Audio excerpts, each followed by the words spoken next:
ഐസയ 1:18 എന്താണത്? അനുതപിച്ചാൽ നിങ്ങൾ അനുഗ്രഹം പ്രാപിക്കും. ഇനി അനുതാപത്തിൻ്റെ കണ്ടൻറ്റ് വൈസ് അനുഗ്രഹത്തെ എങ്ങനെ സ്വാധീനിക്കുന്നു? അനുതാപത്തിൻ്റെ കണ്ടൻറ്റ് വൈസ് അതിൻ്റെ ചേരുവകൾ അനുഗ്രഹത്തെ എങ്ങനെ സ്വാധീനിക്കുന്നു? അതിൻ്റെ ഒന്നാം ഘടകത്തിലെ അനുതാപത്തിൻ്റെ കണ്ടൻറ്റുകൾ ടൈമിനെ എങ്ങനെ സ്വാധീനിക്കുന്നു എന്നാണ് ജോഷുവ പറയണത്. അതാണ് അനുതപിച്ചാൽ നാളെ. അനുതാപം അനുഗ്രഹമായിട്ട് ഇൻ്റർ കണക്റ്റഡാണ്, ഒരു സംശയമില്ലാത്ത കാര്യമാണ്.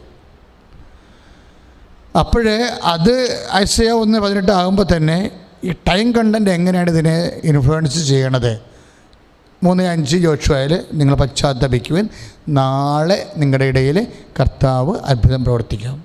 ഇപ്പം അത് പഴയ നിയമത്തിൻ്റെ ഒരു പശ്ചാത്തലമാണ്. പഴയ നിയമത്തിൻ്റെ പശ്ചാത്തലം എന്ന് പറഞ്ഞാൽ യേശു പാപക്ഷമ സ്വീകരിക്കാനുള്ള ഡിഫൈൻഡ് ആയിട്ടുള്ള സോഴ്സ് ഇല്ല, നിർവചിക്കപ്പെട്ട how to get remission of sins നമുക്ക് ഡിഫൈൻഡ് സോഴ്സിൻ്റെ അവ്യക്തത. ദൈവത്തോട് നമ്മളൊക്കെയാണ് അപേക്ഷിച്ചാൽ തീർച്ചയായിട്ടും പാപക്ഷമ ലഭിക്കുമെന്നുള്ള ബ്രോഡർ പെർസ്പെക്റ്റീവായിട്ടുള്ള ഒരു വിശാലമായിട്ടുള്ള ഒരു അർത്ഥമാണ്. പക്ഷേ പുതിയ നിയമത്തിൽ അത് ഷാർപ്പായി വരും. എന്താ കാര്യം? യേശുവിൻ്റെ നാമമാണ് പാപക്ഷമയുടെ സോഴ്സ്. എന്താണ് കാര്യം? യേശുവാണ് പാപത്തിന് പരിഹാരം ചെയ്തത്. അപ്പോൾ പാപത്തിന് പരിഹാരം ചെയ്തത് യേശു ആയതുകൊണ്ട് തന്നെ പാപക്ഷമയുടെ പ്രൈമറി സോഴ്സ് ദൈവകരുണയാണ്. പക്ഷേ ദൈവകരുണയുടെ പ്രകടരൂപം എന്ന് പറയുന്നത് യേശുവാണ്. ശരിക്കും ദൈവകരുണയാണ്. നമ്മൾ കപ്പോറെന്ന് പറയുന്ന കൃപാസനം തന്നെയാണ് ദൈവകരുണ. ഈ ദൈവകരുണയുടെ പ്രകടരൂപമാണ് യേശുവിൻ്റെ നാമം. അപ്പോൾ യേശുവിൻ്റെ നാമത്തിന് പാപക്ഷമ ലഭിച്ചിരിക്കുന്നതിൻ്റെ കാരണം യേശുവാണ് പാപത്തിന് മുദ്രവെക്കപ്പെട്ട ബലിക്കുഞ്ഞാട്. പിതാവായ ദൈവം എനിക്ക് അംഗീകാര മുദ്ര ചാർത്തിയിരിക്കണമെന്ന് പറഞ്ഞില്ലേ? എല്ലാ കുഞ്ഞാടുകളിലും ഒന്നും ആരെങ്കിലുമൊക്കെ പാപക്ഷമ ചെയ്തുകൊണ്ട് പാപക്ഷമ കിട്ടണമെന്നില്ല. ഏത് ദൈവക്കുഞ്ഞാടിലാണ് ലോകത്തിൻ്റെ പാപങ്ങൾ നീക്കുന്ന ദൈവത്തിൻ്റെ കുഞ്ഞാടിലാണ് പിതാവായ ദൈവം അംഗീകാര മുദ്ര ചാർത്തിയിരിക്കുന്നത്. ആ നാമമാണ് പാപക്ഷമയുടെ പ്രകടമായ അടിസ്ഥാനം. അതുകൊണ്ട് യേശുനാമത്തിലാണ് നമുക്ക് പാപക്ഷമ ലഭിക്കുന്നത്. യേശുനാമത്തിലാണ് പാപങ്ങളെ ഏറ്റുപറയണത്. യേശുനാമത്തിലാണ് അനുഗ്രഹം ലഭിക്കാൻ വിശ്വാസം ഏറ്റുപറയണത്. അപ്പോൾ പുതിയ കാലത്ത് വരുമ്പോൾ യേശുവിൻ്റെ നാമം മാത്രം രണ്ട് കാര്യത്തിന് ഒരേ ആക്ടിവേഷനാണുള്ളത്. യേശുവിൻ്റെ നാമത്തിൽ അനുദപിച്ചാൽ പാപക്ഷമ, യേശുവിൻ്റെ നാമത്തിൽ വിശ്വസിച്ചാൽ ദൈവാനുഗ്രഹം. ഒന്ന് പ്രാർത്ഥിക്കുക. കർത്താവായ ദൈവമേ, യേശുവിൻ്റെ നാമത്തിൽ അനുദപിച്ച് പാപക്ഷമ സ്വീകരിക്കുവാൻ യേശുവിൻ്റെ നാമം ഏറ്റുപറഞ്ഞ് വിശ്വാസത്താൽ യേശുവിൻ്റെ നാമം ഏറ്റുപറഞ്ഞ് അനുഗ്രഹം പ്രാപിക്കുവാൻ ഞങ്ങളെ അഭിഷേകം ചെയ്യണം.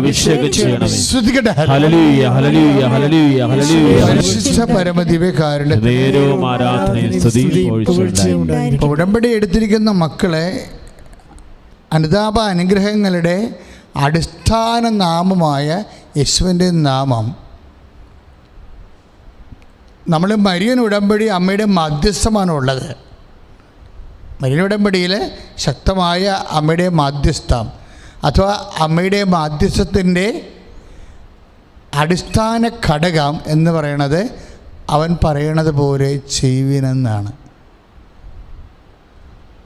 നമ്മൾ ഇപ്പോൾ ക്രിസ്തു മാധ്യസ്ഥത്തിൻ്റെ അടിസ്ഥാന ഘടകം എന്താണ്? ഞാൻ മുന്തിരിച്ചെടിയും നിങ്ങൾ ശാഖകളുമാണ്. ക്രിസ്തുവിൻ്റെ ഇപ്പം അവൻ ഏക മധ്യസ്ഥൻ എന്ന നിലയിൽ ക്രിസ്തു മാധ്യസ്ഥത്തിൻ്റെ അടിസ്ഥാന ഘടകം എന്താണ്? അവൻ മുന്തിരിച്ചെടി തായ്തടിയും നമ്മൾ ശാഖകളുമാകണം എന്നുള്ളതാണ്. ഇപ്പം ശാഖകളിൽ നിലനിൽക്കുന്ന തായ്തടി നിലനിൽക്കുന്ന ശാഖയ്ക്ക് വളരെയേറെ ഫലം പ്രകടിപ്പിക്കാൻ കഴിയും. അതുപോലെ മരിയൻ മാധ്യസ്ഥത്തിൻ്റെ അടിസ്ഥാന ഘടകം എന്താണ്?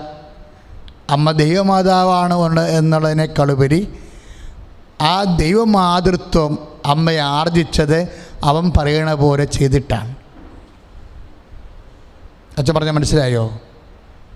അതായത് മരിയൻ മാധ്യസ്ഥത്തിൻ്റെ അടിസ്ഥാന ഘടകം എന്താണത്?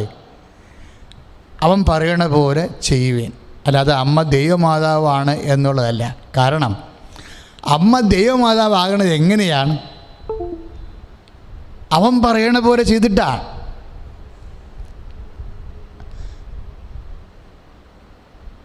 ഇതാ കർത്താവിൻ്റെ ദാസി, അങ്ങേ വചനം പോലെ എന്നിൽ നിറവേറട്ടെ എന്നാണ്. ഇപ്പോൾ വചനത്തെ നിറവേറ്റുന്നത് കൊണ്ടാണ് അമ്മ യേശുവിൻ്റെ മനുഷ്യാവതാരത്തിൻ്റെ മാനുഷിക പങ്കാളിയായി മാറണത്. മനസ്സിലായോ?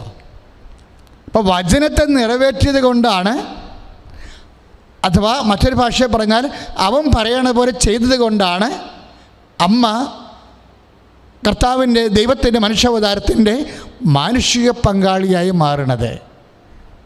അതുവഴിയാണ് അമ്മ ദൈവമാതാവായി മാറണത്. അപ്പം അമ്മയെ ദൈവമാതാവാക്കുന്നത് എന്താണ്? ഉടമ്പടി വചനമാണ്. അവൻ പറയണത് പോലെ ചെയ്യുന്ന.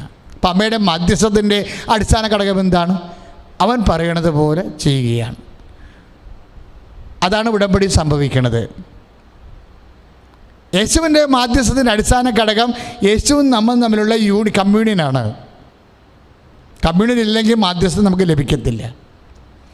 മരിയൻ മാധ്യസ്ഥത്തിൻ്റെ അടിസ്ഥാന ഘടകവും കമ്മ്യൂണിയനാണ്. പക്ഷേ communion to executing the word of God.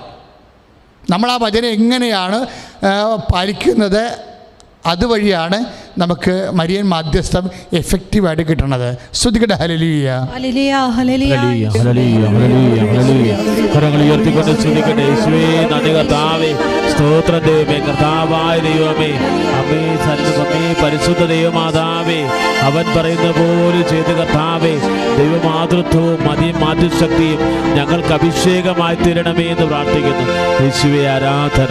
സുവിശേഷ വിഹിതമായ ഒരു ദൈവിക കാഴ്ചപ്പാട്, ഉടമ്പടി പ്രാർത്ഥനയുടെ കാഴ്ചപ്പാടുകൾ, അത് നമ്മൾ ഷാർപ്പ് ചെയ്ത് കഴിഞ്ഞാൽ തീർച്ചയായിട്ടും നമുക്ക് വാഗ്ദാനം പ്രാപിക്കാൻ പറ്റും.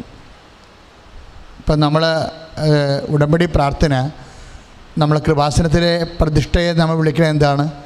അമ്മയെ വാഗ്ദാന പേടകമേ എന്നാണ്. കാര്യം ജനതകൾ പ്രവാചകന്മാരിലൂടെ പകർന്നു കിട്ടിയിട്ടുള്ള വാഗ്ദാനങ്ങൾ, അതിൻ്റെ പൂർണ്ണത യേശുക്രിസ്തുവാണ്. ജനതകൾ യേശുക്രിസ്തുവിനെ പ്രാപിച്ചത് മറിയം എന്നുള്ള വ്യക്തിയുടെ വിശ്വാസത്തിൽ നിന്നാണ്. ഇപ്പോൾ ക്രിസ്തുവിനെ പ്രാപിക്കാനുള്ള ഏറ്റവും ഷോർട്ടായിട്ട് രൂപമാണ് മരിയൻ മാധ്യസ്ഥത. പക്ഷേ മരിയൻ മാധ്യസ്ഥതയുടെ അതിൻ്റെ ഒരു ജീവശാസ്ത്രപരമായിട്ടുള്ള ഘടകം, അതിൻ്റെ ജൈവ ഘടകമെന്ന് മരിയൻ മാധ്യസ്ഥതയുടെ ജൈവ ഘടകമെന്ന് പറഞ്ഞാൽ എന്താണ്? അവൻ പറയണത് പോലെ ചെയ്യുക.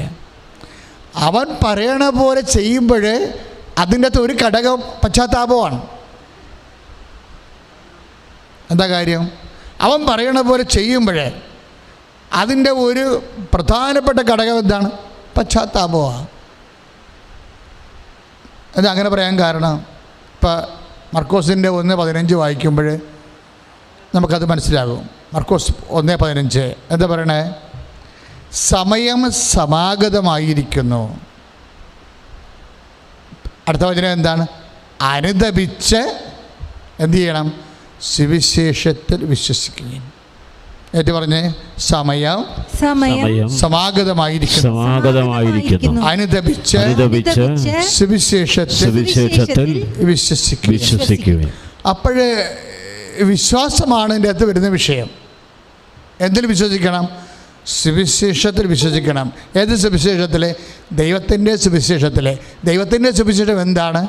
എല്ലാ മനുഷ്യർക്കും വേണ്ടിയുള്ള സദ്വാർത്ത. That is Jesus Christ. ദൈവത്തിൻ്റെ സുവിശേഷം എന്ന് പറയുന്നത് എന്താണ്? യേശു തമ്പുരാനാണ്. യേശു തമ്പുരാനിൽ വിശ്വസിക്കാനാണ് പറയണത്. സമയം സമാഗതമായിരിക്കുന്നു, അനുദപിച്ച് യേശുവിൽ വിശ്വസിക്കുക. ശ്രുതിക്കട്ടെ ഹല്ലേലൂയ, ഹല്ലേലൂയ, ഹല്ലേലൂയ, ഹല്ലേലൂയ. കരങ്ങൾ ഉയർത്തിക്കൊണ്ട് സ്തുതിക്കട്ടെ. ഹല്ലേലൂയ. കർത്താവായ ദൈവമേ, അവൻ പറയുന്നത് പോലെ ചെയ്ത് ഉടമ്പടിയിൽ വിശ്വസ്തത പാലിക്കാൻ, പാവങ്ങൾ ഏറ്റുപറയാൻ, അനുദപിച്ച് സുവിശേഷത്തിൽ വിശ്വസിക്കാൻ കർത്താവേ ഞങ്ങളെ ശക്തിയാണ് ഉടമ്പടിയുടെ ഘടകം. പക്ഷെ അവൻ ആദ്യം പറഞ്ഞ വാക്ക് എന്താണ്? മർക്കോസിൻ്റെ 1:15 സമയം സമാഗതമായി. കൃപാസനം ആൽത്താരയിലെ 2004 ജീവനോടെ പ്രത്യക്ഷപ്പെട്ട പരിശുദ്ധ അമ്മയുടെ നെഞ്ചിൽ കണ്ടത് സമയമാണ്. ഈ സമയം നമ്മളെ സമയത്തിൻ്റെ സൂചന എവിടെ കണ്ടാലും സുവിശേഷം പശ്ചാത്താപത്തിൻ്റെ ഒരു പറയാത്ത സന്ദേശം പറയും. അതുകൊണ്ട് തന്നെയാണ് സമയബന്ധിതമായ ഉടമ്പടി പ്രാർത്ഥന, സമയാധിഷ്ഠിതമായ ഉടമ്പടി പ്രാർത്ഥനയുടെ പ്രധാനപ്പെട്ട ഘടകം ഈ അവൻ പറയണ പോലെ ചെയ്യുന്നതാണെങ്കിൽ അവൻ പറയുന്ന ആദ്യത്തെ കാര്യം എന്താണ്? സമയം സമാഗതമായിരിക്കുന്നു. എന്ത് ചെയ്യണം? അനുദപിച്ച് സുവിശേഷത്തിൽ വിശ്വസിക്കണം. അപ്പം അനേകം മക്കൾ ഉടമ്പടി എടുക്കുന്നുണ്ട്. യേശുവിനെ വിശ്വസിച്ചുകൊണ്ടിരിക്കുന്നവരെക്കാളുപരി ഈ വചനം ഉദ്ദേശിക്കുന്നത് യേശുവിനെ ഇതുവരെ വിശ്വസിക്കാത്തവർക്ക് വേണ്ടിയാണ്. കാറ്റക്കിസം ഓഫ് ദി കാത്തലിക് ചർച്ചിലെ 1427 ഖണ്ഡികയിൽ ഇതിന് വിശദീകരണമുണ്ട്. അതായത് സമയം സമാഗതമായിരിക്കുക എന്ന് വെച്ചാൽ യേശുവിനെ ഇതുവരെ വിശ്വസിക്കുന്നവരല്ല ഉദ്ദേശിക്കുന്നത്. യേശുവിനെ ഇതുവരെ വിശ്വസിക്കാത്തവരെ അനുതാപത്തിലേക്ക് ക്ഷണിക്കുന്ന ആദ്യ വചനമാണ് സമയം സമാഗതമായിരിക്കുന്നു, അനുദപിച്ച് സുവിശേഷത്തിൽ വിശ്വസിക്കുവിൻ. അതുകൊണ്ടാണ് എല്ലാ ജനങ്ങളും ഉടമ്പടി എടുക്കുമ്പോൾ ഞങ്ങൾ പാപത്തെക്കുറിച്ച് അവരോട് സംസാരിക്കും, പാപത്തെ വെറുത്തുപേക്ഷിക്കേണ്ട രീതികളെക്കുറിച്ച് സംസാരിക്കും. ഒരിക്കൽ നമുക്ക് പ്രകാശം, ഒരിക്കൽ നമുക്ക് പാപക്ഷമ, ഒരിക്കൽ നമുക്ക് പ്രസാദവരം നഷ്ടപ്പെട്ടാൽ, കാര്യം ഉടമ്പടി പ്രസാദവരത്തിൽ നേരേണ്ട ഒരു കാര്യമാണ്. ഉടമ്പടിയുടെ എല്ലാ വാഗ്ദാനങ്ങളും പ്രാർത്ഥന അപേക്ഷകളും പ്രസാദവരം നേടുന്നത് വഴി അതിൻ്റെ കൂടെ നേടിയെടുക്കുന്ന കാര്യങ്ങളാണ്. ഉടമ്പടി ലക്ഷ്യം വെക്കുന്നത് പ്രസാദവരമാണ്. ദൈവരാജ്യത്തെ അതിന് നീതിയെയും കുറിച്ച് അന്വേഷിക്കുമ്പോൾ പ്രസാദവരത്തിൻ്റെ വഴിയായി. അതുകൊണ്ട് ഉടമ്പടി എപ്പോഴും ദൈവരാജ്യത്തെക്കുറിച്ച് സംസാരിച്ചുകൊണ്ടിരിക്കും. നമ്മൾ 6:33 വായിക്കുന്ന പോലെ ദൈവരാജ്യത്തിൻ്റെയും അതിൻ്റെ നീതിയെയും കുറിച്ച് അന്വേഷിക്കുക, ബാക്കിയുള്ളത് ചേർത്ത് നൽകും. ഫിസിക്കൽ ഫേവേഴ്സ് അതിൻ്റെ കൂടെ ചേർത്ത് നൽകുന്നതാണ്. ആ ഫിസിക്കൽ ഫേവേഴ്സ് നേടാൻ വേണ്ടി ദൈവരാജ്യത്തിൻ്റെ നീതികളെക്കുറിച്ച് അന്വേഷിക്കുമ്പോൾ നിങ്ങളുടെ നീതി ഫരിസയരുടെയും ചുങ്കക്കാരുടെയും നീതിയെ അത് ലംഘിക്കുന്നില്ലെങ്കിൽ നിങ്ങൾ ദൈവരാജ്യത്ത് പ്രവേശിക്കുകയില്ലെന്ന് 5:20 മത്തായി ശ്ലീഹ പറയുമ്പോഴേ, ഒരു ഉടമ്പടി എടുത്തിരിക്കുന്ന ദൈവത്തിൻ്റെ നീതി എന്ന് പറയണത് സ്വാഭാവികമായ നീതിയുടെ അപ്പുറത്തുള്ള കരുണയെക്കുറിച്ചാണ് സംസാരിക്കുന്നത്. സ്വാഭാവികമായൊരു നീതിയുടെ അപ്പുറത്ത് ഒരു കരുണയുണ്ട്. നീതിയുടെ സ്രോതസ്സെന്ന് പറയുന്നത് ദൈവകരുണയാണ്. ദൈവകരുണയുടെ ഫലമായിട്ടാണ് നമുക്ക് യേശുക്രിസ്തു നൽകണത്. ദൈവകരുണയുടെ ഫലമായിട്ടാണ് യേശുക്രിസ്തുവിന് നമുക്ക് പാപക്ഷമ നൽകുന്നത്. ദൈവകരുണയുടെ ഫലമായിട്ടാണ് ആ പാപക്ഷമയും നമുക്ക് കുമ്പസാരം ലഭിക്കുന്നത്. ദൈവകരുണയുടെ ഫലമായിട്ടാണ് ആ കുമ്പസാരം നമുക്ക് പ്രസാദപരം റിസ്റ്റോർ ചെയ്യണത്. സ്തുതിക്കട്ടെ ഹല്ലേലൂയ.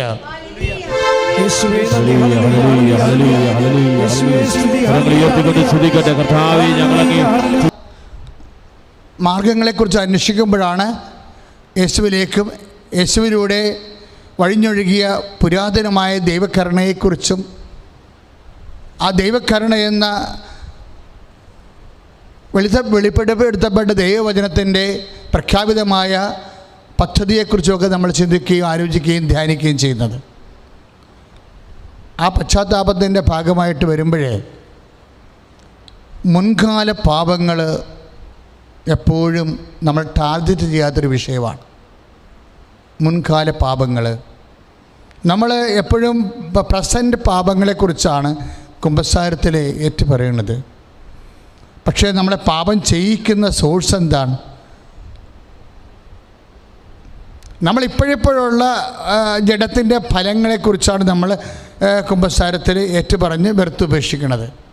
പക്ഷേ ഇപ്പോഴൊക്കെ പാപം വീണ്ടും ചെയ്യിക്കാനുള്ള തീർച്ചയായിട്ടും മനുഷ്യപ്രകൃതി എന്ന് പറയും. ഇപ്പോൾ കുമ്പസാരത്തിൽ വരപ്രസാദം ലഭിച്ചാലും ജഡപ്രകൃതിക്ക് പാപം ചെയ്യാനുള്ള പ്രവണത കൺഫെഷൻസ് മാറ്റണില്ല എന്നുള്ളത് സഭയുടെ ദൈവശാസ്ത്രമാണ്.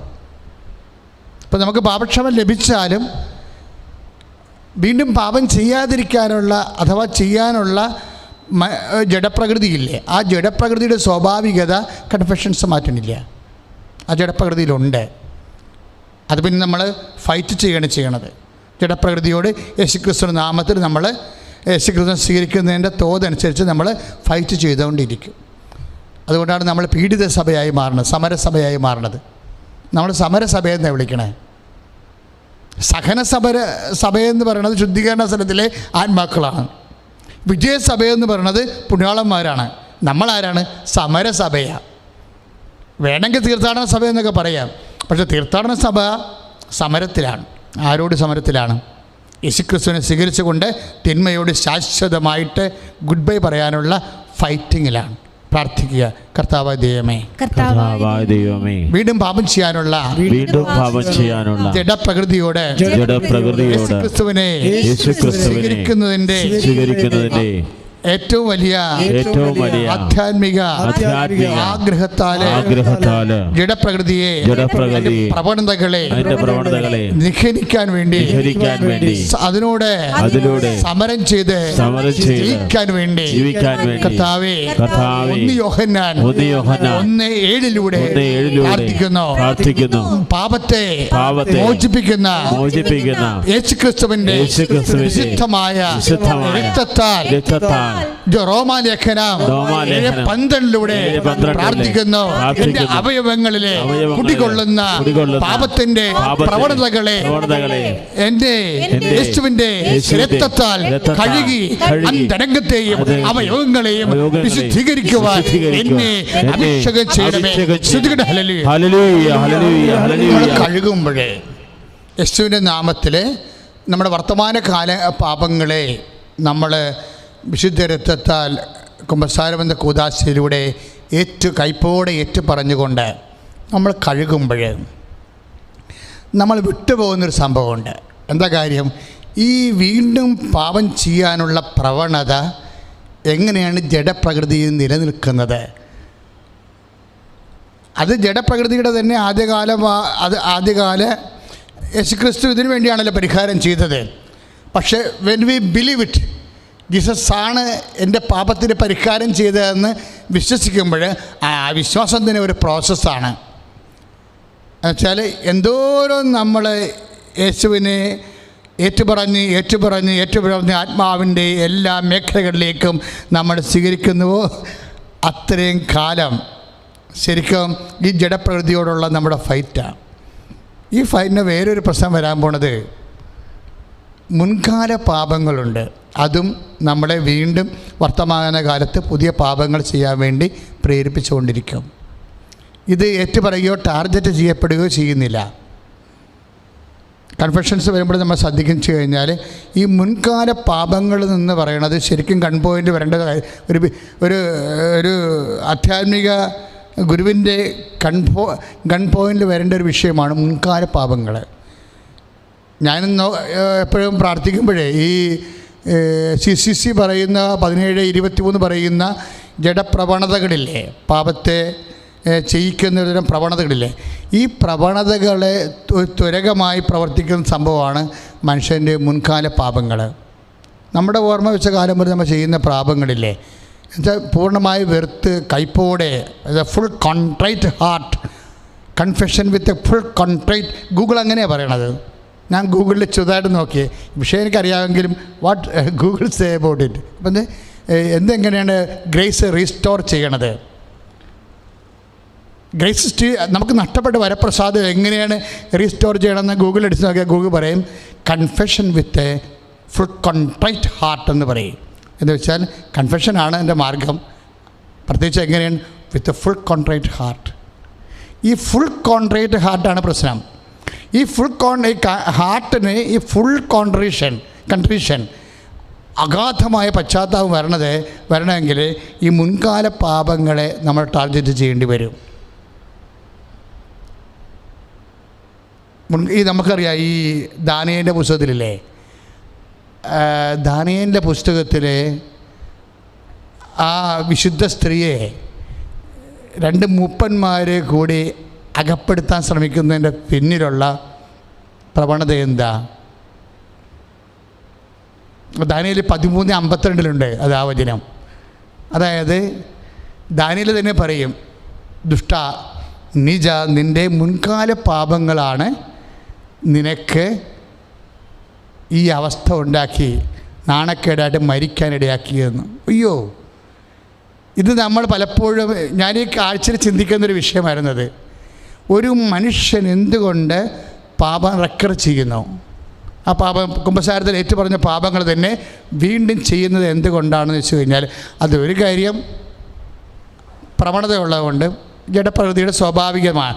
പക്ഷെ സ്വാഭാവികമാണെങ്കിൽ പോലും നമ്മൾക്ക് ഫുൾ ഫ്രീഡം ആൻഡ് വിൽ ഇതിനെ ബൈൻഡ് ചെയ്യാൻ പറ്റും. പക്ഷേ നമ്മളതിൻ്റെ ഇരുട്ടുമുറിയിലെ കറുത്തപ്പൂച്ച പോലുള്ള സംഭവമാണിത്. ഇരുട്ടുമുറിയാണ്, കറുത്തപ്പൂച്ചയാണ്. വല്ലപ്പോഴും കൂടി നമ്മളുടെ കണ്ണ് കണ്ടാൽ മാത്രമേ പൂച്ച അവിടെ ഉണ്ടെന്ന്, കണ്ണടച്ച് കഴിഞ്ഞാൽ ആ പൂച്ചയെ പേര് കാണാൻ പറ്റത്തില്ല. മുൻകാല പാപങ്ങളുടെ ഒരു അവസ്ഥ, ഒളിച്ചുകളി ഭയങ്കരമാണ്. മുൻകാല പാപങ്ങളുടെ ഒളിച്ചുകളി ഭയങ്കരമാണ് എന്ന് വെച്ച് കഴിഞ്ഞാൽ നമ്മൾ മറന്നു പോകുന്നത്. കാര്യം ഇരുട്ടുമുറിയിലെ കറുത്ത പൂച്ച പോലെയാണത്. അത് കണ്ണുണ്ടെങ്കിൽ നമുക്ക് തിളങ്ങും, പക്ഷേ നമ്മൾ ഒരു അരക്കം കൊടുത്താൽ കണ്ണടച്ച് കളയും പൂച്ച, അല്ല അങ്ങോട്ട് തിരിഞ്ഞു കളയും. അപ്പോഴേ എന്താണ് നമുക്ക് അറിയാൻ പറ്റാതെ വരും. എപ്പോഴും ഈ മുൻകാല പാപങ്ങൾ നിരന്തരമായി യേശുക്രിസ്തുവിൻ്റെ കാര്യം, യേശുക്രിസ്തുവിൻ്റെ ഇപ്പം നമ്മൾ ഹെബ്രായർ 13:8 വായിക്കത്തില്ലേ? ഈ ദാനിയേൽ 13:52 ഈ മുൻകാല പാപങ്ങളെ പ്രതിരോധിക്കാനുള്ള ഒരു പോംവഴിയും യേശുവിൻ്റെ നാമം തന്നെയാണ്. കാര്യം എന്താണ്? യേശുക്രിസ്തു ഈ മുൻകാലങ്ങളിലുണ്ട്. യേശുക്രിസ്തു ഈ മുൻകാലങ്ങളിലുണ്ട്. എങ്ങനെയാണ്? ഹെബ്രായർ 13:8 അനുസരിച്ച് കൊണ്ട് യേശുക്രിസ്തു ഇന്നലെയും ഇന്നും നാളെയും ഒരാൾ തന്നെ. ക്ലിയർ അല്ലേ? ഈശോ അപ്പോൾ സ്വാഭാവികമായിട്ട് മുൻകാലങ്ങളോ വർത്തമാനകാലങ്ങളോ അങ്ങനെ അല്ലെങ്കിൽ പിൻകാലങ്ങളോ അങ്ങനെയില്ല. അവൻ കാലാതീതനാണ്. അവൻ എവർ പ്രസൻറ്റ് ജീവിക്കുമ്പോൾ നമ്മുടെ മുൻകാലങ്ങളിൽ തന്നെയാണ് അവൻ ജീവിക്കുന്നത്. അപ്പോൾ നമുക്ക് തീർച്ചയായിട്ടും അതേക്കുറിച്ച് ബോധമുണ്ടെങ്കിൽ തീർച്ചയായിട്ടും നമുക്ക് പറയാൻ, കർത്താവേ, നിനക്ക് മാത്രമേ മുൻകാലങ്ങളും പിൻകാലങ്ങളും ഉള്ളൂ. എൻ്റെ മുൻകാലങ്ങൾ എപ്പോഴും എൻ്റെ പാസ്റ്റ് നിനക്ക് പ്രസൻറ്റ് പോലെയാണ്. അതുകൊണ്ട് തന്നെ കർത്താവേ, എൻ്റെ പാപം ചെയ്ത ആ കാലഘട്ടങ്ങളിലേക്ക് നിൻ്റെ വിശുദ്ധമായ രക്തം നീ തളിക്കണമേ. പ്രാർത്ഥിക്കുക. കർത്താവേ, എൻ്റെ മുൻകാലങ്ങളിലെ ഞാൻ പാപം ചെയ്തു പോയ അതിൻ്റെ ജഡപ്രവണതയുടെ ഭാഗമായി പോയ മനുഷ്യ പ്രകൃതിയിലേക്ക് കർത്താവേ, നിന്റെ വിശുദ്ധമായ രക്തത്താൽ ആരാധനമേ ഇപ്പോൾ തളിക്കണമേ. ഇപ്പോൾ തളിക്കണമേ. ഒന്ന് യോഹന്നാൻ 1:7 ക്രിസ്തുവിന്റെ രക്തം സകല പാപങ്ങളെ മോചിപ്പിക്കട്ടെ.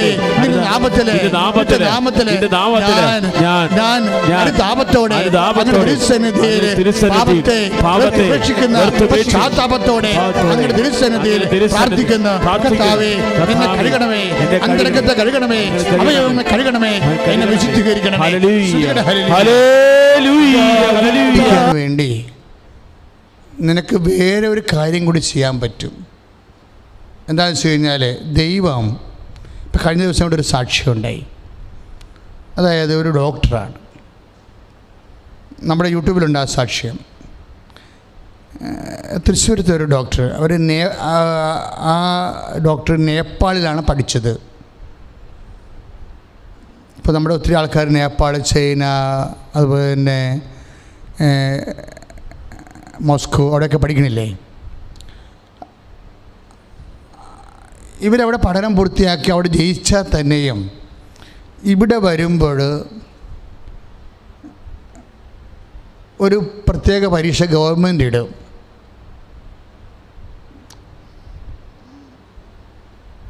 അതിന് MIT എന്തോ ഒരു പേര് പറയും, ഞാൻ മറന്നുപോയ പേര്.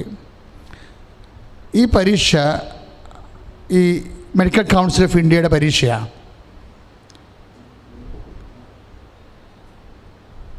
MCIയുടെ പരീക്ഷ. ഈ MCIയുടെ പരീക്ഷ ഈ ഡോക്ടർ 17 പ്രാവശ്യം എഴുതും. ഒന്ന് ചിന്തിച്ച് നോക്കി. ഒരു വർഷം 2 പരീക്ഷ കാണത്തുള്ളൂ, ചിലപ്പോൾ ഒരു പരീക്ഷ കാണത്തുള്ളൂ.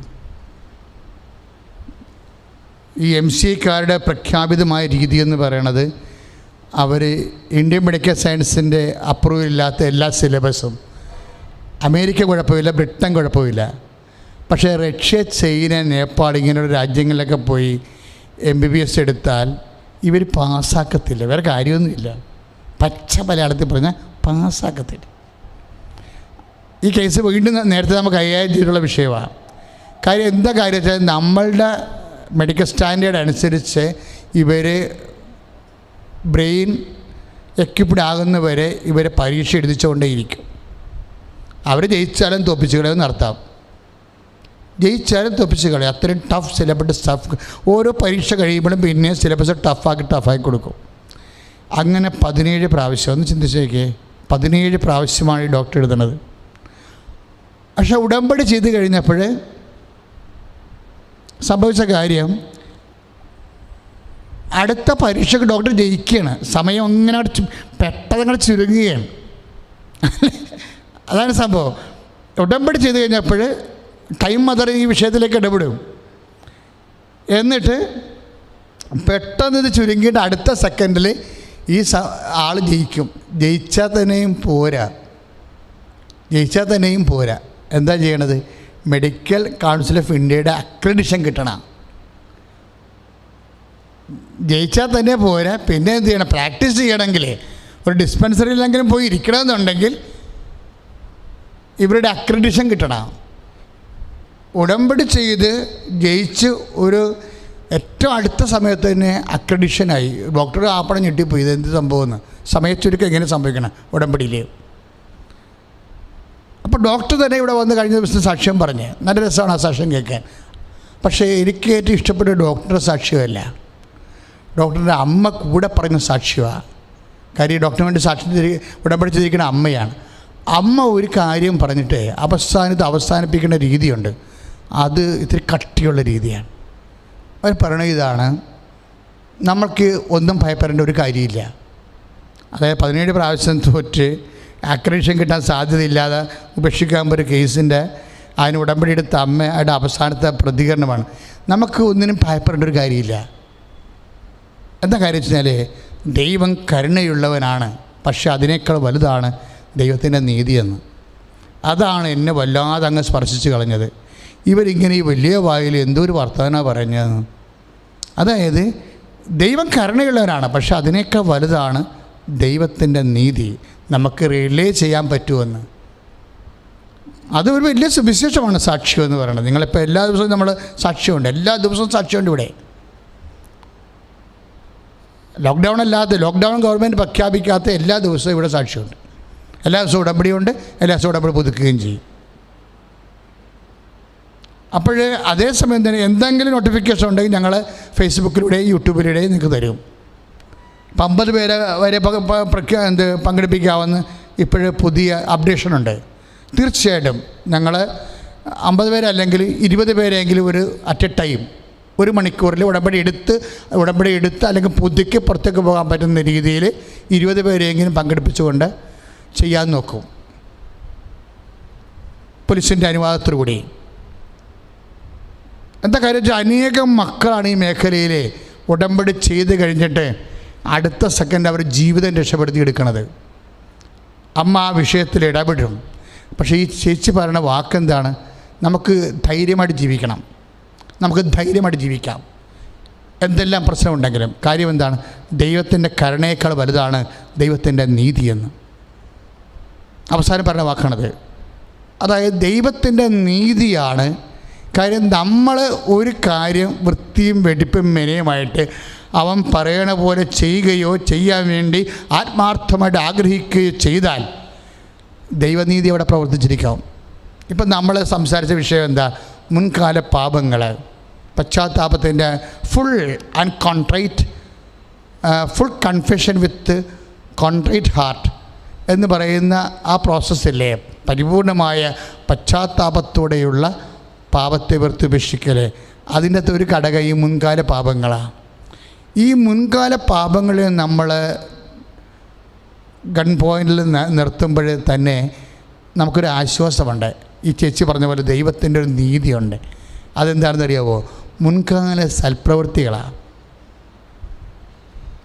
മുൻകാല പാപങ്ങൾ ആർക്കെങ്കിലും ഉണ്ടെങ്കിൽ എൻ്റെ ദൈവപൈതലെ, നീ ഹെബ്രായർ 13:8 അനുസരിച്ചുകൊണ്ട് യേശുക്രിസ്തു നാമത്തിൽ അതിനുവേണ്ടി പാപക്ഷമ സ്വീകരിക്കാൻ വേണ്ടി അവൻ്റെ വിശുദ്ധമാരത്തെ 1 യോഹന്നാൻ 1:7 അനുസരിച്ചുകൊണ്ട് ആ കാലങ്ങളിലേക്ക് തളിക്കപ്പെടാൻ വേണ്ടി പ്രാർത്ഥിക്കുമ്പോൾ തന്നെ അതിൻ്റെ കൂടെ വെച്ച് ചിന്തിച്ച് ധ്യാനിച്ച് വരപ്രസാദം തിരിച്ചു പിടിക്കാൻ പറ്റുന്ന റിസ്റ്റോർ ദ സാങ്ക്ടിഫൈങ് ഗ്രേസ്, ഒരു സാങ്ക്ടിഫൈങ് ഗ്രേസ് റിസ്റ്റോർ ചെയ്യാനുള്ള ഒരു മാർഗങ്ങളിൽ ഒന്നെന്താണെന്ന് വെച്ച് കഴിഞ്ഞാൽ നിൻ്റെ മുൻകാല കൃപാവര പ്രവൃത്തികളാണ്.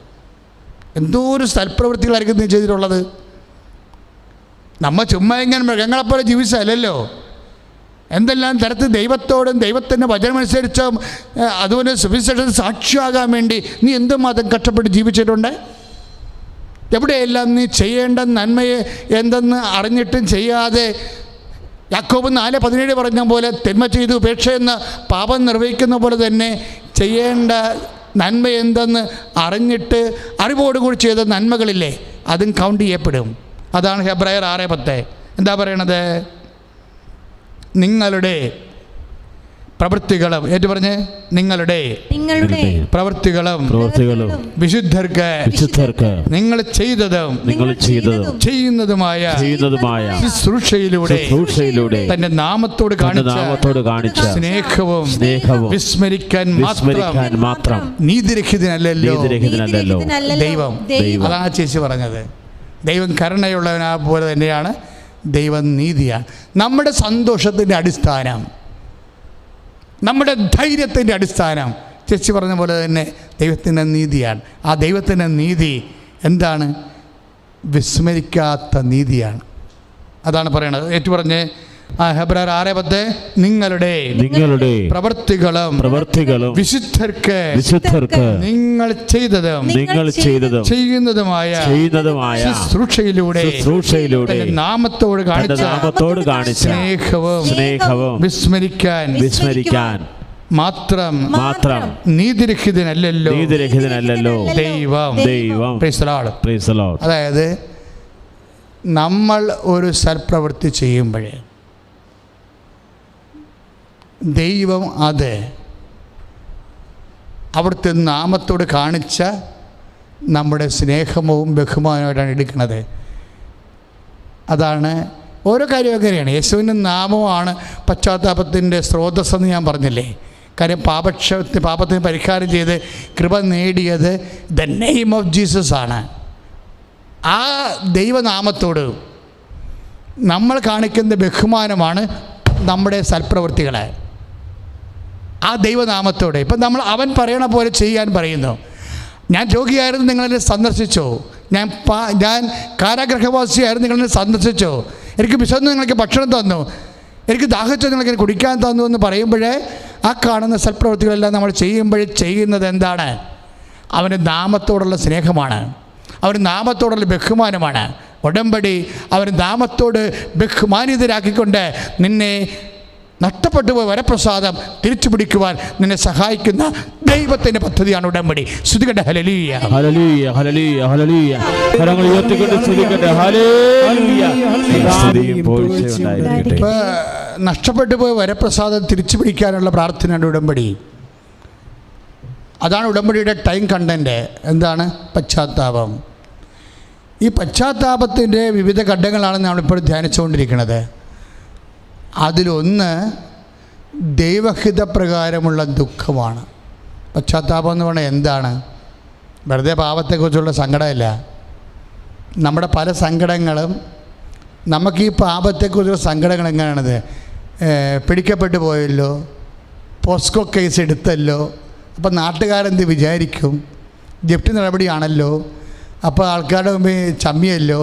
ഇങ്ങനെയുള്ള മാനുഷികമായ ദുഃഖങ്ങളാണ് പലപ്പോഴും പശ്ചാത്താപത്തിലേക്ക് വരുന്നത്.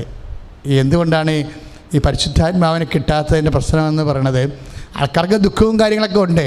കള്ളനാണ്, പോലീസ് പിടിച്ചു, അപ്പോഴെന്താ അവന് ദുഃഖം എന്താണ്? അയ്യോ നാട്ടുകാർ കണ്ടാന്ന് ചോദിക്കും.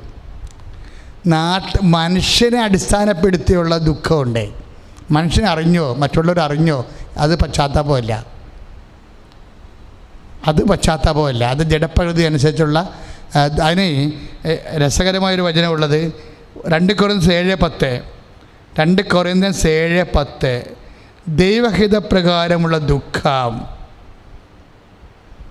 അതായത് കർത്താവിൻ്റെ സ്നേഹത്തോട്, അവിടുത്തെ നാമത്തോട്, അവിടുത്തെ വചനത്തോട്, അവിടുത്തെ സ്നേഹത്തോട്, അവിടുത്തെ വചനത്തോട്, അവിടുത്തെ നാമത്തോട് ഞാൻ മറുത്ത് പിഴച്ചു പോയല്ലോ. എന്നെ ജീവൻ വരെ തന്ന് സ്നേഹിച്ച കർത്താവിനോട് എനിക്ക് ഇങ്ങനെയാണല്ലോ ഞാൻ ചെയ്തതെന്ന് പറയുന്നത് ദൈവഹിതപ്രകാരമുള്ള ദുഃഖം. അതെന്താ സംഭവിക്കണത്? 2 കൊറിന്ത്യൻസ് 7:10 ഏറ്റു പറഞ്ഞ മക്കളെ, ദൈവഹിതപ്രകാരമുള്ള ദുഃഖം രക്ഷാകരമായ പശ്ചാത്താപം ജനിപ്പിക്കുന്നു. ആ പശ്ചാത്താപം തന്നെ കേവല പശ്ചാത്താപമുണ്ട്, രക്ഷാകരമായ പശ്ചാത്താപമുണ്ട്, അതായത് നിത്യജീവൻ കിട്ടുന്ന പശ്ചാത്താപം. ഇപ്പം നമ്മൾ 11:18 നടപടി പുസ്തകത്തിന് 11:18 വിജാതിയർക്ക് ദൈവം ജീവപ്രാപ്തിക്കുള്ള അനുതാപം നൽകി. അത് രണ്ടും സെയിമാണ് ശരിക്കും പറഞ്ഞാൽ. അനുതാപം ഉണ്ടാകാം, പക്ഷെ ജീവൻ പ്രാപിക്കണമെന്നോ പരിശുദ്ധാത്മാവ് പ്രാപിക്കണമെന്നോ നിർബന്ധമില്ല. പറഞ്ഞ മനസ്സില്ലേ? ഇപ്പം നടപടി പുസ്തകത്തിന് 11:18 എന്താ പറയണത്? വിജാതിയർക്ക് ദൈവം ജീവപ്രാപ്തിക്കുള്ള ജീവനെ പ്രാപിക്കാനുള്ള യേശുവിന്റെ ജീവനെ പ്രാപിക്കാനുള്ള പരിശുദ്ധാത്മാവ് നിറയാനുള്ള അനുതാപം നൽകി. അപ്പോൾ പരിശുദ്ധാത്മാവ് നിറയാനുള്ള അനുതാപമാണ് ജീവപ്രാപ്തിക്കുള്ള അനുതാപം. ജീവൻ പ്രാപിക്കാത്ത അനുതാപമുണ്ട്, പരിശുദ്ധാത്മാവിനെ പ്രാപിക്കാത്ത അനുതാപമുണ്ട്. നമുക്ക് അനുതാപം ഉണ്ടാകാം, അത് പരിശുദ്ധാത്മാവിനെ പ്രാപിക്കുന്ന അനുതാപമുണ്ട്, പരിശുദ്ധാത്മാവിനെ പ്രാപിക്കാത്ത അനുതാപമുണ്ട്. ഞാനൊരു 35 വർഷം സഭയിൽ ജീവിച്ച ആളാണ്. 35 വാർഷിക ധ്യാനം കൂടി 2 വരണം. കഴിഞ്ഞ പോലെ കൂടാവത്തില്ല, മുറിയിരുന്ന് ധ്യാനിക്കണം ചെയ്ത്. പക്ഷെ ഇന്ന് വരെ ഈ വൈദിക ധ്യാനത്തിലൊക്കെ പശ്ചാത്താപത്തെക്കുറിച്ചോ, അവരൊക്കെ കുറേ നോവലും കഥയൊക്കെ പറയുന്ന അച്ഛന്മാർ വരെ വാർഷിക ധ്യാനത്തിൽ വന്നിട്ടുണ്ട്. ഒരിക്കലും അന്തരാത്മാവിൽ തൊടുന്ന പശ്ചാത്താപത്തെക്കുറിച്ചോ, പരിശുദ്ധാത്മാവിനെ എങ്ങനെയാണ് ലഭിച്ചുകൊണ്ട് അഭിഷേക പുണ്യങ്ങൾ വർദ്ധിപ്പിച്ചുകൊണ്ട് കർത്താവിനെ ശുശ്രൂഷിക്കുന്നതിനെക്കുറിച്ചോ നെവർ ടോക്ക്. അങ്ങനെയുള്ള ആ ജീവികളൊക്കെ ഏതാണ്ട് അന്യം നിന്ന് പോയിരിക്കുക. ചുമ്മാ ഇക്കിളി കഥ പറയുന്ന ആൾക്കാരൊക്കെ ധ്യാനഗുരുക്കന്മാരുടെ വേഷവും കെട്ടി കുറേ ദിവസങ്ങൾ വെറുതെ കളയും.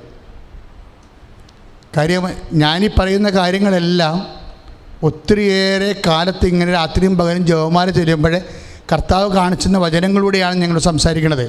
ഇതിൽ ഒരെണ്ണം പോലും നിങ്ങൾ കളയരുത്. കാര്യം ഇപ്പോഴെന്താ നമ്മൾ സംസാരിച്ചുകൊണ്ടിരിക്കുന്നത്?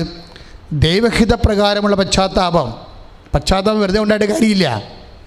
നടപടി 11:18 പറയണത് ദൈവഹിതപ്രകാരമുള്ള പശ്ചാത്താപം വിജാതിയർക്കും ദൈവം നൽകിയെന്നാണ്. അതായത് പശ്ചാത്താപം നൽകിയാൽ പാപത്തിന് പരിഹാരമാകും.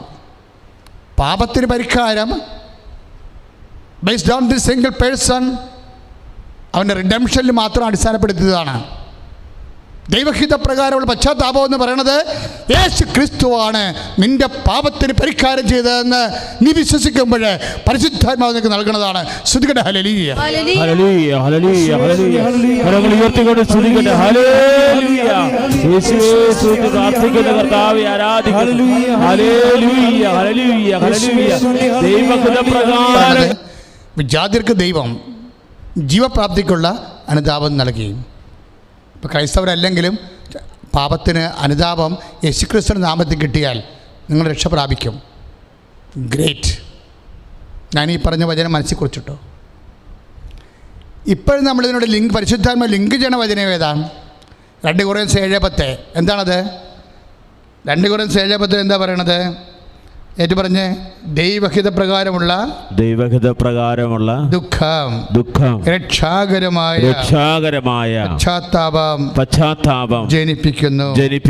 അതിൽ ഖേദത്തിന് അവകാശമില്ല.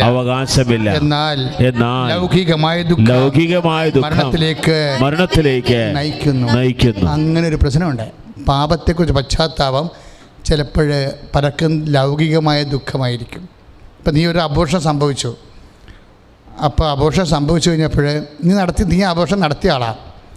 നടത്തിക്കഴിഞ്ഞപ്പോൾ നിനക്ക് തോന്നി, അയ്യോ ഒരു കൊച്ചുകൂടി ഉണ്ടായാൽ മതിയായിരുന്നു, ഇത്ര കൂടി സാവകാശം വെച്ചെങ്കിൽ ഒരു കൊച്ചുകൂടി ഉണ്ടായിപ്പോയേനം, എൻ്റെ മൂത്ത കൊച്ചിന് ഒരു അനിയത്തിയ അല്ലെങ്കിൽ ആങ്ങളെ ഉണ്ടായേനം. ഇങ്ങനെയൊക്കെ നമുക്ക് ആ കുഞ്ഞിനെക്കുറിച്ച് മാത്രം ചിന്തിക്കുന്നതാണ് ലൗകിക ദുഃഖം എന്ന് പറയണത്. അത് പശ്ചാത്താപമല്ല, മറിച്ച് ജീവൻ സൃഷ്ടിക്കുന്ന ദൈവത്തിൻ്റെ അഥവാ ജീവൻ്റെ മേലുള്ള ദൈവത്തിൻ്റെ അധികാരത്തെ നിൻ്റെ ശരീരത്തിൽ നിനക്കാണ് അവകാശം, ദൈവത്തിനല്ല എന്ന് പറഞ്ഞുകൊണ്ട് റോമ 1:29 അനുസരിച്ച് ദൈവത്തെ അംഗീകരിക്കേണ്ടത് പോരായ്മയായി കരുതിപ്പോയതിൽ ദൈവത്തിനോട് ചെയ്തിട്ടുള്ള മർത്തുപിഴച്ചു പോയ ആ വചനങ്ങളെ ഓർത്ത് നിനക്കുണ്ടാകുന്ന ദുഃഖമാണ് ഈ പറഞ്ഞിരിക്കുന്ന അലൗകിക ദുഃഖം, ലൗകികമല്ലാത്ത ദുഃഖം.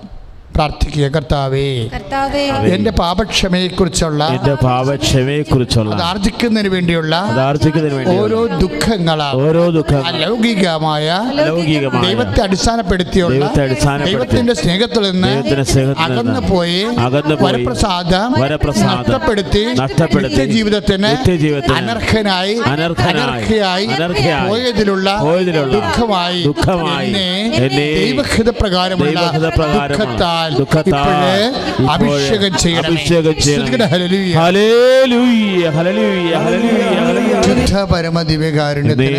ആരാധനയും സ്തുതിയും പുകഴ്ചയും ഉണ്ടായിരിക്കട്ടെ.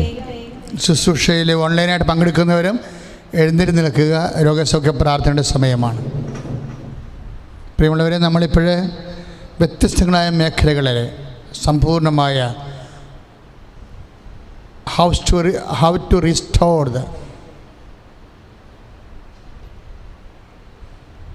അവർ സാങ്ക്ടിഫയിങ് ഗ്രേസ്, ഉടമ്പടി വഴി എങ്ങനെയാണ് നഷ്ടപ്പെട്ട ദൈവിക വരപ്രസാദം നേടിയെടുക്കുന്നത്. അതായത് with confession, with full and complete contrite heart. ഈ ഫുൾ ആൻഡ് കംപ്ലീറ്റ് കോൺട്രൈറ്റ് ഹാർട്ടിനെ കുറിച്ചാണ് ഞാനിന്ന് സംസാരിച്ചത്. അത് ഉടമ്പടിയുടെ സമയച്ചുരുക്കത്തിൻ്റെ ഘടകം പശ്ചാത്താപമാണ്. അത് ദൈവഹിതപ്രകാരമുള്ള ദുഃഖമാണ്. ഉടമ്പടിയുടെ പശ്ചാത്താപത്തിൻ്റെ ഭൂതകാല മാനങ്ങളുണ്ട്. അതാണ് നിൻ്റെ മുൻകാല പാപങ്ങളെന്ന് പറയുന്നത്. അതെങ്ങനെയാണ് യേശുക്രിസ്തു വിശുദ്ധമായ രക്തത്താലും പഴയ സൽപ്രവർത്തികൾ അനുസ്മരിച്ചുകൊണ്ട് യേശുനാമത്തിൽ കാഴ്ചവെച്ചുകൊണ്ടും എങ്ങനെയാണ് അതിനെ പ്രതിരോധിക്കുന്നതെന്നും നമ്മൾ ധ്യാനത്തിൽ കണ്ടു. പ്രാർത്ഥിക്കുക, കർത്താവായ ദൈവമേ, ദൈവഹിത പ്രകാരമുള്ള ദുഃഖത്താൽ നഷ്ടപ്പെട്ട ദൈവിക ജീവൻ തിരികെ ലഭിക്കുന്നതിനായി ഉടമ്പടി എടുത്തിട്ടുള്ളവരും ഉടമ്പടി എടുക്കാൻ ആഗ്രഹിക്കുന്നവരും നീ അനുഗ്രഹിച്ചുകൊണ്ട് ഉടമ്പടിയുടെ സമയച്ചുരുക്കത്തെ അതിനുള്ള വിഷയങ്ങളെ ദൈവസന്നിധി ദൈവിക ഇടപെടലുണ്ടാകാൻ അതിനുള്ള സമയച്ചുരുക്കത്തെ കുറിച്ച് ധ്യാനം നൽകിയതിന് വചനം നൽകിയതിന് നന്ദി പറയുന്നു. ആ വചനം അനുസരിച്ചുകൊണ്ട് സൂക്ഷ്മതയോടെ ഉടമ്പടിയുടെ വിശ്വസ്തതയെ പാലിക്കുവാൻ എന്നെ സഹായിക്കണമേ.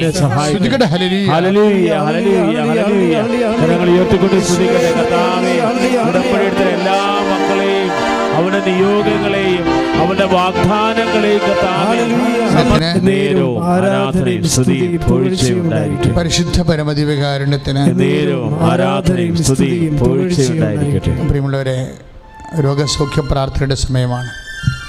ഒരു നിമിഷം മൗനമായിട്ട് നിൽക്കണം. അല്ലെങ്കിൽ നിങ്ങൾ പെട്ടെന്നൊരു യാന്ത്രികമായിട്ട് ഒരു ചട്ടപ്പടി പ്രോഗ്രാം പോലെ ഇത് കാണും. ഇത് ചട്ടപ്പടി പ്രോഗ്രാമല്ല. ജീവിക്കുന്നതിനായത് കർത്താവ് വിശ്വസിക്കുന്നവൻ്റെ ശരീരത്തിലേക്ക് സ്പർശിച്ചുകൊണ്ട് 2 കാര്യം യേശു ചെയ്യും. ഒന്ന്, അതിനെ സൗഖ്യപ്പെടുത്തും. അല്ലെങ്കിൽ അതിനെ അതിജീവിച്ച് കുരിശിനെ കൃപയാക്കാനുള്ള വരപ്രസാദം അഭിഷേകമായി നിനക്ക് നൽകും. കർത്താവേ, നിന്റെ വിശുദ്ധ പൗരോഹിത്യത്തെ മഹത്വപ്പെടുത്തണമേ എന്ന് പ്രാർത്ഥിക്കുന്നു. കർത്താവേ, ഇപ്പോഴനേകം മക്കൾ ഓൺലൈനിൽ പ്രാർത്ഥിക്കുന്നുണ്ട്. അടുത്ത ചൊവ്വാഴ്ച വരെയാണ് ഉടമ്പടി പ്രാർത്ഥന. അടുത്ത തിങ്കളാഴ്ച രാത്രി വരെയാണ് ഈ ഉടമ്പടി പ്രാർത്ഥന കൂടാനുള്ള സമയം കൽപ്പിച്ചിരിക്കുന്നത്. അങ്ങനെ കൂടാൻ പോകുന്ന മക്കളെ എല്ലാവരെയും ഞങ്ങളിപ്പോൾ ഓർത്ത് പ്രാർത്ഥിക്കുകയാണ്. കഴിഞ്ഞ ചൊവ്വാഴ്ചത്തെ ഉടമ്പടി പ്രാർത്ഥന ഇന്ന് രാവിലെ വരെ 80,000 പേരാണ് കൂടിയിരിക്കുന്നത്. ആ 80,000 പേരെയും ഇപ്പോഴും ഞങ്ങൾ ഈ ആരാധനയിൽ ഓർക്കുകയാണ്. ഈ പ്രാർത്ഥനയും ചിലപ്പോൾ 1,00,000 പേര് അടുത്ത ചൊവ്വാഴ്ചക്കുള്ളിൽ കൂടുമായിരിക്കും.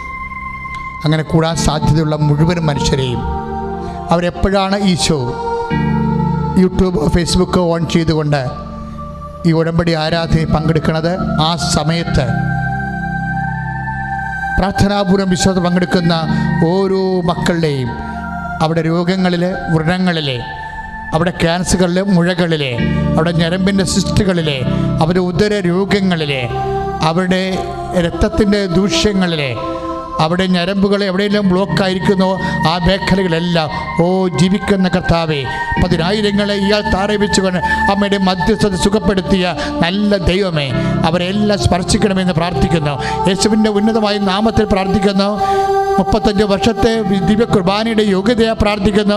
കൃപാസമൾത്താരയിൽ ജീവനോടെ പ്രത്യക്ഷപ്പെട്ട പരിശുദ്ധ അമ്മയുടെ മധ്യസ്ഥത പ്രാർത്ഥിക്കുന്നു. മാരക രോഗങ്ങളെ ഈ ഉടമ്പടി പ്രാർത്ഥന ആരെല്ലാം എപ്പോഴെല്ലാം എവിടെയെല്ലാം വെച്ച് കൂടുന്നുവോ, വിശ്വാസത്തിൽ കൂടുന്നുവോ, അവിടെ മാരക രോഗങ്ങളെ, തീരവേദികളെ യേശുവിന്റെ നാമത്തിൽ സൗഖ്യമാകട്ടെ.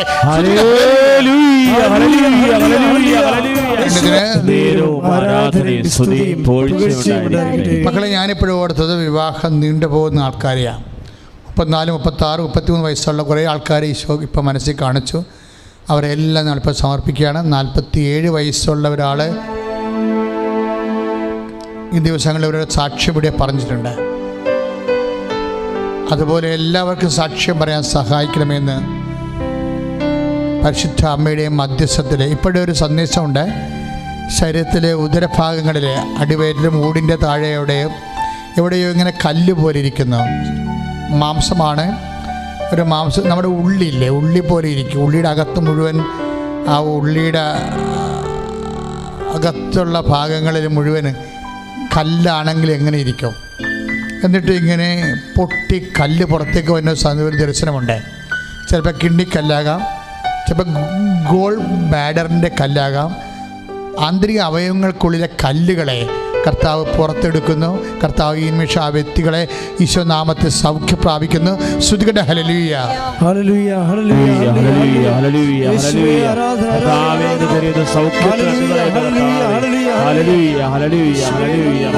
ഹല്ലേലൂയ. അത് ഓപ്പറേഷൻ ഇല്ലാതെ തന്നെ ആ കല്ല് പുറത്തേക്ക് വരും. ചിലർക്ക് ഇപ്പോൾ ഈ തൊലി ഇങ്ങനെ തെറ്റിയിട്ട് കല്ലെടുക്കണതും കാണുന്നുണ്ട്. അത് ഓപ്പറേഷൻ വഴിയാണ് അത് കാണുന്നത്. കല്ലിൻ്റെ വശം വെച്ചാൽ കല്ലിൻ്റെ സെൻറ്റിമീറ്ററൊക്കെ പറയണമെങ്കിൽ ഭയങ്കര രസമായിരിക്കും. അതായത് എങ്ങനെയായാലും ശരി, എൻ്റെ തള്ളവിരലിൻ്റെ പകുതിയോളം ഉണ്ടാക്കല്ലേ, ഒരു പക്ഷേ തള്ളവിരലിനേക്കാൾ ഉരുണ്ടതാണ്. അത്രയും വലിയ കല്ലുകളാണ് ഇപ്പോഴീ ഈ ആരാധന സമയത്ത്. അതുകൊണ്ട് തന്നെ എൻ്റെ മക്കൾ എവിടെയെങ്കിലുമൊക്കെ വേദന തോന്നുന്നുണ്ടെങ്കിൽ, ആന്തരിക വേദന തോന്നുന്നുണ്ടെങ്കിൽ അവിടെയൊക്കെ കൈവച്ച് ഇപ്പോൾ പ്രാർത്ഥിക്കാവുന്നതാണ്. ആന്തരിക അവയവങ്ങളിൽ വേദനയുള്ള സ്ഥലങ്ങളിലെ, അല്ലെങ്കിൽ രക്തോട്ടം, ഇപ്പം തന്നെ ഈ സന്ദേശത്തിൽ വന്നിരിക്കുന്ന രക്തോട്ടം കുറവാണ്. കല്ലിങ്ങനെ പൊട്ടി വരുന്നുണ്ടെങ്കിലും ചുറ്റോടി ചുറ്റും നല്ല കടുത്ത ചോര ഉണ്ടാകേണ്ടതാണ്. പക്ഷെ അങ്ങനെയല്ല.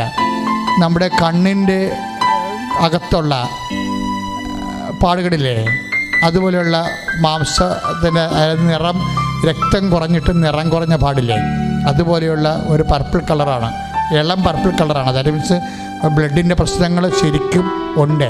നല്ല ഇൻഫെക്ഷനുള്ള ബോഡിയാണ്. കർത്താവ് സ്പർശിച്ചു കൊണ്ടിരിക്കുന്നു. ഇൻഫെക്ഷൻ ആന്തരികമാണ് ഇൻഫെക്ഷൻ ഉള്ളവർ അവിടെ കൈവച്ച് പ്രാർത്ഥിക്കേണ്ടതാണ്. ഇപ്പോഴച്ഛൻ പ്രാർത്ഥിക്കാൻ തുടങ്ങുന്നു. ഈശോ ദിവ്യകാരുണ്യമേ, ജീവനുടെ അമ്മ പ്രത്യക്ഷപ്പെടാൻ ദൈവത്തിൻ്റെ കാരുണ്യം കാണിച്ച പുണ്യമായ അൾത്താറ ഇന്ന് 10,000-ങ്ങളെ നീ സുഖപ്പെടുത്തിയതിന് നന്ദി പറയുന്നു. ഇപ്പോഴേ രോഗസൗഖ്യത്തിന് വേണ്ടി പ്രാർത്ഥിച്ചുകൊണ്ടിരിക്കുന്ന എല്ലാ മക്കളെയും അങ്ങനെ തിരുസന്നിധിയിൽ ഓർക്കുന്നു. കർത്താവ് വിശ്വാസമുള്ളവരെ, വിശ്വാസമില്ലാത്തവരെ, പ്രഖ്യാപിത നിരീശ്വരന്മാരായ പുനം കർത്താവെ, ഇൻ കേസ് കർത്താവ് ആക്സിഡൻ്റലായിട്ട് കർത്താവ് ഈ ധ്യാനം കൂടാനോ കാണാനോ ഇടയായാൽ അവരെ ആ നിമിഷം കർത്താവ് പഴയ വൈദാഘാതം പോലെ അടിപ്പിടർ പോലെ കർത്താവ് ദൈവികമായ ശക്തി, ദൈവത്തിൻ്റെ കരുണയെന്ന് കർത്താവ് അവരിലേക്ക് ചൊരിഞ്ഞുകൊണ്ട് മാർഗ രോഗങ്ങളെ, വ്യാധികളെ, ഉള്ളം കാലം മുതൽ ഉച്ചവരെയുള്ള രോഗങ്ങളെ യേശുവിന്റെ നാമത്തിൽ സൗഖ്യം പ്രാപിക്കട്ടെ.